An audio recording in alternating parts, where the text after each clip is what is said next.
പക്ഷേ ഈ തെരഞ്ഞെടുപ്പ് ഫലങ്ങൾ നമ്മുടെ മുമ്പിൽ ഉന്നയിക്കുന്ന ചില ചോദ്യങ്ങളുണ്ട്. ഇത് എത്രത്തോളം നിഷ്പക്ഷവും നീതിപൂർവവുമായിരുന്നു?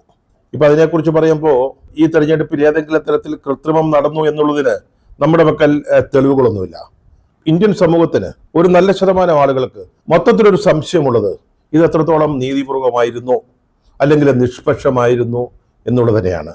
നമ്മുടെ സോഷ്യൽ മീഡിയയിൽ ബഹുഭൂരിപക്ഷം ആളുകളും ഈ തെരഞ്ഞെടുപ്പ് ഫലത്തിൽ അഭിനന്ദിക്കുന്നത് നമ്മുടെ തെരഞ്ഞെടുപ്പ് കമ്മീഷനെയാണ്. BJPക്ക് വേണ്ടി, കേന്ദ്ര സർക്കാരിന് വേണ്ടി വിശ്രമലേശമന്യേ പണിയെടുത്ത ഇലക്ഷൻ കമ്മീഷന്റെ പ്രയത്നങ്ങൾ സഫലമായിരിക്കുന്നു എന്ന തോതിൽ കമ്മീഷനെ അഭിനന്ദിച്ചുകൊണ്ടുള്ള ധാരാളം സന്ദേശങ്ങൾ നമുക്ക് സോഷ്യൽ മീഡിയയിൽ കാണാൻ സാധിക്കും. ഒരു വലിയ വിഭാഗത്തിന്റെ അവരുടെ മനസ്സിലെ ചിന്തയുടെ ഒരു നേർ പ്രതിഫലനമാണ് ഇതെന്ന് നമുക്ക് കരുതാം. തുടക്കം മുതൽ നീതിയുക്തമല്ലാത്ത ഒരു തെരഞ്ഞെടുപ്പിൽ ഞങ്ങൾക്ക് ജയിക്കാനായില്ല എന്നാണ് തെരഞ്ഞെടുപ്പ് ഫലം സംബന്ധിച്ച ആദ്യ പ്രതികരണത്തിൽ രാഹുൽ ഗാന്ധി പറഞ്ഞത്.